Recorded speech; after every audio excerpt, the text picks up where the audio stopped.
You woke? Time to get up. Welcome to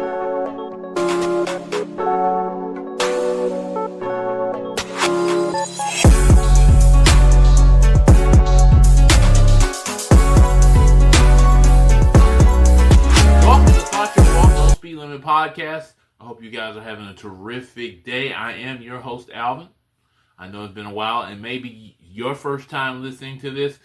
If it is your first time listening to this, and I know it's been a while, we're trying to get back in the groove again. Make sure you hit that like, share, and subscribe button, okay? So, guys, what's going on with our military right now? What's going on with the Trump administration? Well, let's talk about an incident that happened yesterday. So, supposedly Jeffrey Goldberg, editor-in-chief of The Atlantic, was accidentally included in a group chat from Defense Secretary Pete Hegseth.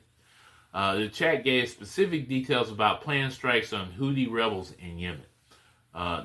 If you don't know anything about who the Houthi rebels are, they are an Iran-backed militant group that is opposed to the Saudi-backed group in Yemen. And they've been in war with them for a while, the Saudi-backed government of Yemen. So they've been in war with them for quite some time. Houthis have called themselves being allies of Hezbollah in Israel. So what they've been doing is attacking shipping in the Red Sea. They've done everything from, of course, like boarding ships, firing on ships, firing on U.S. Navy, French, and other military vessels in that area. So the United States, under Trump, has decided that they are going to launch an operation to try to curb the Yemen's appetite for attacking shipping in the Red Sea. Now, talking about this particular situation, what happened yesterday or a few days ago, this is very interesting. Jeffrey Gold. I get a message request to connect with Mike Waltz, who's the National Security Advisor, or someone who's purporting to be Mike Waltz. Not an unusual thing in Washington. I'm a journalist. I've met him in the past. So I accept it. Nothing happens. I sort of forget about it. And then a couple of days later, I'm added to a group of seemingly very, very high national security officials of the United States. I think that this is a spoof. I think that someone is running a hoax. Like a disinformation campaign at this point. Yeah. The main reason I thought that actually was that it seemed completely absurd to me that the national security leadership of the United States would be meeting on a messaging app to discuss forthcoming military action, and that they would also sort of invite the editor of The Atlantic magazine to that conversation. So I tracked this for a while, obviously, to see what was going on and see who was trying to entrap me or trick me. There's a long conversation on Friday, the day before, about whether they should or shouldn't take this action in Yemen. It's a robust conversation. It's actually pretty impressive in some ways. They're going back and forth. A lot of resentment directed at European allies of the United States, which obviously enhanced the credibility of this chain, because everybody in the chain sounded like the people I know who are in this administration. Nevertheless, it wasn't until Saturday that I was reasonably certain that this wasn't a hoax, that I had actually mistakenly been included in a conversation of the Principals Committee, essentially the leaders of the national security community, including the head of the CIA, in this discussion of whether the Houthis should be attacked in Yemen. So we got to ask a question. What's going on with our government here? Jeffrey Goldberg should not have been on this, because this is national security. This is very specific details of stuff our military is doing. By the way, I've looked this up. I think there's over 400,000 Americans, soldiers in the Middle East, and a few more in Africa, right along the Red Sea. So there's a good number of 400,000 American personnel that are in the area that the information that was given out could possibly put in danger, including those who are committed to the strikes. And that could also mean that they could move people if this information gets out to the Houthis, right? So we know that this information got out to Jeffrey Goldberg. The question is, did this information get out to any other people, the Russians included, or the Chinese, or even the Iranians? How did Jeffrey Goldberg end up with this information, ended up in this blockchain? A simple mistake means somebody's about to lose their job, right? You know, that's the only thing I can think of. The only reason that particular thing happened. Now, we've talked about that, right? That's the major news story right now, and you know that's why I do the talk. That's why I do this podcast, so I can rant and rave about stuff that's going on in our government. One other thing that happened last week was the supposed expelling of Venezuelan immigrants who were supposedly members of the MS-13 or one of the other Venezuelan gangs here. You know, there has been some news of late of Venezuelan gangs supposedly breaking in the house of NFL and NBA players, stealing memorabilia and other things in their house, values of any wealth to steal. So Donald Trump claims that his group, that ICE is dealing with this, that he has taken some people out of the country that are a member of gangs. Here's a question I have. They did not do this by due process. What it was is there's an act from 1798 called the Alien Sedition Act. It's for people during war. The last time this was used was World War II, when we were actually at war with a country. In that act, you know, people who were German or Italian or Japanese could be expelled from the country or put into concentration camps, as the Japanese were done during that time.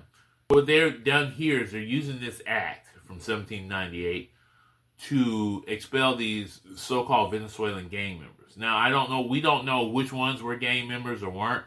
They claim that all of them were, but we're coming to find out that some of these people weren't, and there may even have been some American citizens or legal residents that were included in the people that were sent over here, and now we have no contact with them because they're in Venezuela, and they have no rights whatsoever over there.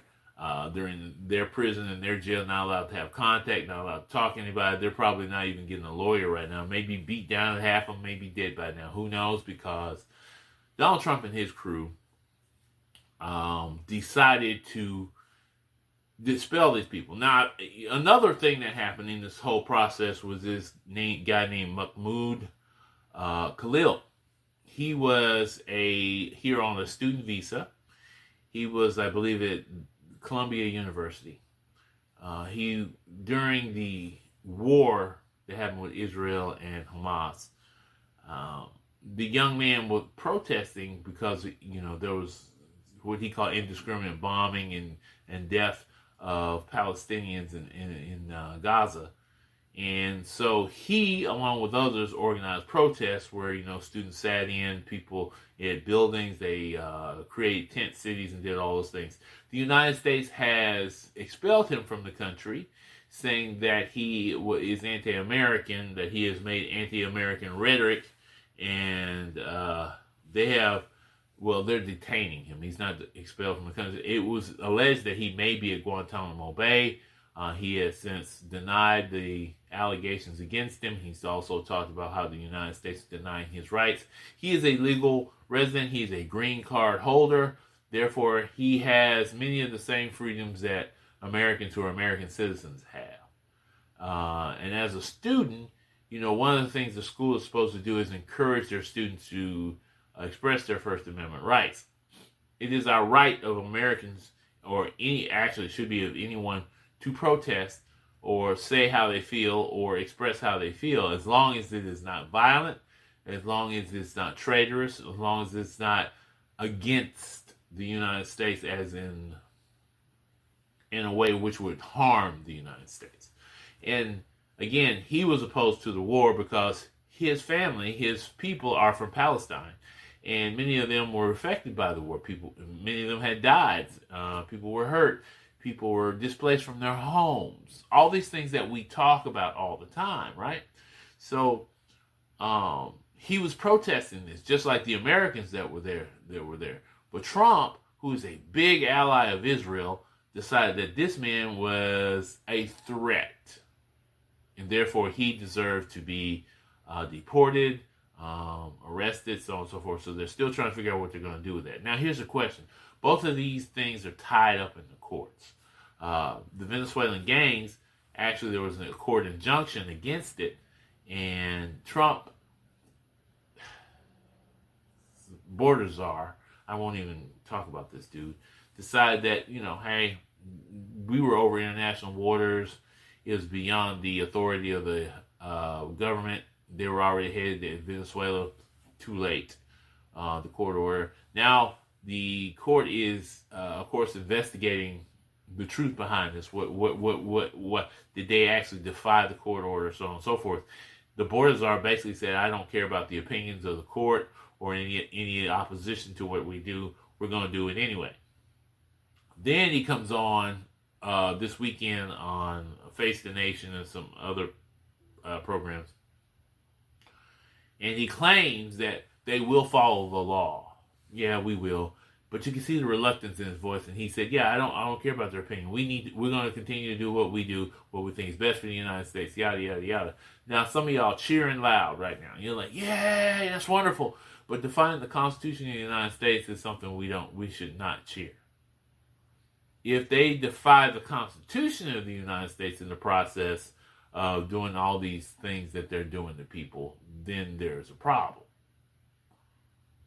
That goes even with other actions that the government is taking right now. And when let's talk about diversity, equity, and inclusion. Let's talk about what Trump has done in an executive order this week that is disturbing to me. So, in an executive order that he put out this week, Trump has literally allowed segregation a doorway back in. What do I mean by a doorway back in? So, Lyndon B. Johnson, before he left office, took out, made a executive order in which he, along with the Civil Rights Bill, he made it illegal for the government to give contracts to anyone who discriminated, anyone who segregated against people of color, people because of all the conditions that are in the Civil Rights Bill, right? So if you discriminated, you did any of those things like separate bathrooms, all those things, separate bathroom for black people, separate fountains, or you just told them they can't eat at your restaurant, do things like that, or your business, you couldn't get government grants for your business or loans or any of those things, right? Well, Trump decided that everything's going to be merit-based. So he decided that he would rescind that order, and he blamed it on Biden, even though the executive order was done by Lyndon B. Johnson and had been followed ever since Lyndon B. Johnson back in 1960s. Now, one caveat to that is Trump said, even though we're doing this, that you are still subject to the civil rights laws. Based on this, it doesn't seem like the civil rights laws matter. As long as they got the money in their hand, who cares? These businesses are like, well, we'll still do what we do. So it begs to wonder what's going to happen with this, because segregation is still illegal in this country because of the Voting Rights Act of 1965, which was voted on by Congress and signed by then Lyndon B. Johnson. But here goes a president of the United States saying that he is okay with segregation. So that brings me back to my other situation with him. Now, before I go on, let me tell you a story. I want to tell you a story because that made me bring up this story. I brought this story up on TikTok. If you watch my TikTok videos, you'll see it. So, I was born in 1973. Okay? So, I was born at the end of all the big civil rights movements, and there was some still going on, like Black Panthers and things like that. So, I was a young man in this country. I grew up in Birmingham in transition. there was also this thing called white flight, where black people were moving into these white neighborhoods because they could, and the housing was available now. And white people were saying, okay, well, if you're going to move here, I'm leaving. I'm going to go out to the suburbs, go out there for other reasons. And, you know, they partially blamed that on the industrial situation in Birmingham. Birmingham was a highly industrialized city. So people literally moved out of their houses. Some of them sold them. Some of them rented, subleased to, or rented them to folks. Some of them kept their houses so you couldn't get the housing. And it's called white flight. So today we still have that imbalance in Birmingham.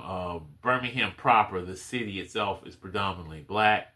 The suburbs are predominantly white, most of them, not all of them. There are places like Bessemer and Fairfield, Brighton, some other smaller municipalities that are predominantly African American. But for the most part, if you go out to the suburbs, especially the most successful ones, they are mostly predominantly white. Black people have moved there as well. But for the most part, you can also see the economic difference. Birmingham, for instance, the average income is around $53,000 a family. The average income for the suburbs is $80,000. Now, why am I talking about this? Like I said, as a young man, I didn't grow up during the Civil Rights Movement, but I did read about what happened here in Birmingham. You know, we talk about terrorism all the time, and like Trump labeled these Venezuelan gangs terrorists, so he shipped them out of the country. No one's ever labeled the Ku Klux Klan a terrorist organization that should be expelled from the country, as they should, or Proud Boys, or 3%ers, or any of these other organizations that are extreme in some kind of way. They've never been labeled as such. In fact, they were pardoned for the incident that happened on January 6th, 2021, right? Getting back to the main subject here. As a young man, I walked into the county courthouse of Birmingham, Alabama. There's a mural inside the courthouse that's been there for decades. It is of slaves working in the field, and they're so proud of that mural, some people want it removed. But that's not the most damning thing of all. You walk around the corner, and though a sign has been removed from the wall, there is imprinted on the wall a placket that says blacks only, whites only, above the water fountains. It is a vestige of the racism of the past in Birmingham. And when I think of what Donald Trump is doing, he's trying to bring back the past in so many ways. So then I'm going to go to another attack. Let's go back to the military, because, you know, my original thing was the military. This whole thing I could go on all day about how incompetent that is. You know, the military keeps talking about DEI and removing the vestiges of DEI and all those other things. So, I did some research. And why is this important, what I'm about to tell you? Because this deals with what's going on with DEI in the military right now. Donald Trump decided to rename some bases after Confederate generals, saying that we're restoring our history. Now, if you know anything about the Confederacy was dynamically opposed to the United States, which was a country that wanted a continuous union, and the most important thing is end slavery. Because slavery was seen as an anti-democratic institution. Now, it wasn't something they wanted to get rid of right away, but they did want to preserve the Union. So the American soldiers you see today would be what we call Union soldiers. They are not Confederates. The Confederacy was opposed to everything that was American, including the American Constitution. I looked this up. So he restored these bases to the names of Confederate generals. Fort Benning, Fort Bragg, Fort Hood, Fort Lee, Fort Polk, Fort Gordon, Fort Rucker, Fort A.P. Hill, and Fort Pickett, and Camp Beauregard. All of these were Confederate generals. Lee, Fort Lee. Who was General Lee? General Lee was considered one of the main generals of the Confederate War, probably the leading general of the Confederacy, the smartest one. He led 2 campaigns, both into Maryland and to Pennsylvania, both of which ended in absolute failure. But here's the one thing that's a caveat to that. They literally, on their marches, would kidnap black men and women and children and send them into slavery in the South. This man that they've honored with a name on a base back in the 1920s when racism was at its peak and segregation was at its peak, they named a base after him. Fort Bragg, Fort Hood, Fort Benning. These are all generals that operated in these theaters and under them. Fort Polk, Fort Gordon, Rutger, A.P. Hill, Pickett, Beauregard. All these are Republican generals that Trump says we are going to honor by renaming the bases after them. But here's the kicker. Because of DEI, black names are being removed from military history. Let me give you one of those names. William Harvey Carney, a Union soldier who fought during the Civil War. He was given the Medal of Honor in 1900, and some people say he's the first. He was not actually the first black person to receive a Medal of Honor, but we'll leave that alone. There were like 20 others that got it before he did. That's not the importance here. He was a Civil War Union veteran. The men across from him were Confederates that fired upon this man, that wounded this man in a battle where he was fighting for the freedom of people that look like him. And I put his picture up here because I want you to, right here. I put his picture up here so you could see this man who was fighting for his freedom, because I want y'all to see it. William Carney Carvey. So at the Battle of Fort Wagner, and if any of y'all have ever seen the movie of Glory, William Carney is the man who picks up the colors when they're going across it. This was a major battle. This was a failed assault on that particular fort. He picks up the colors after the color bearer is killed. He holds on, moves forward with that, despite all of his injuries and having to crawl back to Union lines after the battle was over. He held on to those colors. He was the color bearer. That was a big thing during war back then. So he received his Medal of Honor in 1900 for what he did. But in the process, he severely wounded a leg, severely wounded an arm, almost was shot in the head. And this guy right here was discharged. This is how bad his wounds were. He was discharged from the military. When other guys may not have been back in those days. He was discharged from the military. That's how bad his wounds were. Another person that has been removed was Charles Calvin Rogers. He was a lieutenant colonel during the Vietnam War. Lieutenant colonel during the Vietnam War who, despite his injuries, led his men in a serious engagement that against the Viet Cong who were attacking at the time. He led his men. They won the engagement to the very end. He died recently. Well, not recently. He died in the 90s. But he was the highest ranking general to receive, or officer to receive, the Medal of Honor.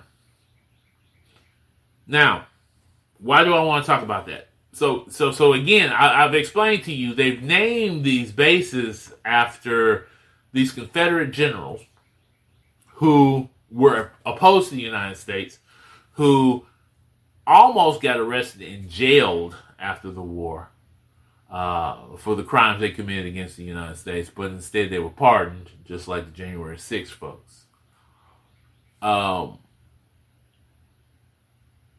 But they're removing the names of black men, Buffalo Soldiers.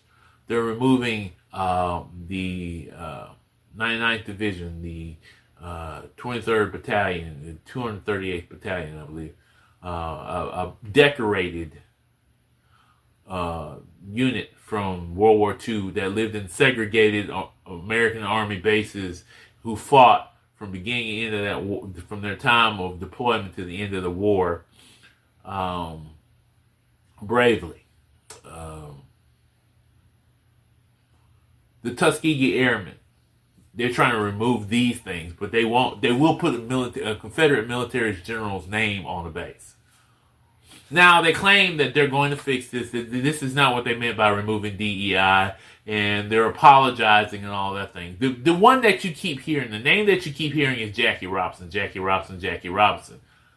I get saying about Jackie Robinson. Jackie Robinson was serving in the military but refused to go to war or fight in the war, and he was dishonorably discharged illegally because of what he did. He was court-martialed and discharged because he refused to go to war. And that's an honorable thing to me, because why fight in a war where they don't want you there in the first place? What would be the point? But these other men that they're erasing did fight. Some of them are buried at Arlington Cemetery because of their service and what they've done for this country. So the very fact that the men who were opposed to this country are honored is sick. It's sad. But of course, this is the administration we have in office now. Meanwhile, someone like William Harvey Carney, who actually fought and died for this country, that didn't love him because of the color of his skin. Because of the color of his skin, we're dishonorably removing his name from the books. Of course, now, again, I keep hearing Trump say, hey, we're going to try to fix that. We're going to reverse that. That's not what we meant to do. That's not what we meant by DEI. Of course, we want to honor the history of our American heroes. But you did it. You removed them from the books, from history books. You know what? I'm sitting here spending my time, and I noticed some things. If you ain't white, you ain't right, according to these folks. The Venezuelans, you made an excuse to get them out of this country, right? You said they're all gang members. Who's the gang members? Proud Boys? Aren't they gang members? Three Percenters? Aren't they gang members? Did not members of those organizations try to storm the Capitol and beat up on police? And we pardoned them? But then we're going to say the Venezuelan gangs are the worst threat to the United States ever, and they got to go. Well, who's next on your list? Because I hear you want to come out with Black Lives Matter. I hear you want to come to urban neighborhoods and put police and military people on the streets. What's next for this administration? People say, oh, stop talking. Oh, the media is just full of... No, these are the words of the current sitting president. And maybe I should put them right here so y'all can hear what he said. Listen to what he said. We have the greatest military in the world, but you have to know how to use them. You have to know how to use them. But I protect you against outside enemies. But, I always say we have the outside enemy. So you can say China, you can say Russia, you can say Kim Jong-un, you can say... But that's not it. It's going to be fun. If you have a smart president, no problem. It's the enemy from within. All the scum that we have to deal with that hate our country. That's a bigger enemy than China and Russia. Against American citizens. I think the bigger problem is the enemy from within. Not even the people that have come in and destroying our country. By the way, totally destroying our country. The towns, the villages, they're being inundated. But I don't think they're the problem in terms of election day. I think the bigger problem are the people from within. We have some very bad people. We have some sick people, radical left lunatics. And I think they're and it should be very easily handled by, if necessary, by National Guard, or if really necessary, by the military. So, ladies and gentlemen, am I lying? Am I not telling you the truth? Am I not telling you what this man plans to do or what is going on in our country right now? That American citizens are in danger, that our black history is being erased, even though I'm sure there's some of you who say, well, what about our history? Your history is important too. It's not just black people who are being erased. It's Native Americans or indigenous peoples information that's being removed. It's also Spanish folks are being removed from our history books and taken out of things, out of text. Now, our government has decided that don't happen here all the time. Well, folks, I've been talking a whole lot. I just want to say this one thing. I want to encourage you. There's a lot of negative information out there. There's a lot of things being said that are not positive at all. I want to say this, that every day you have an opportunity. You have a chance. Just like I'm sitting here in front of this computer, this is something that I want to do. This is something I wanted to do for years. And until, I believe it was 2019, I've been here since 73, I didn't do it. Then all of a sudden I heard this guy say one thing: if you want to start a business or start doing something, just do it. I'm telling you today, the one thing you can do, even in this crazy political climate the way it is start something. Do something. Now, I have another special that's coming up later on this week. I will be talking about immigration. I will also be talking about economics and how it works for minorities in this country and how it should work in the future for minorities in the country. Please stay tuned, and thank you again for listening. Peace. You have been listening to Thought You're Woke, No Speed Limit Podcast.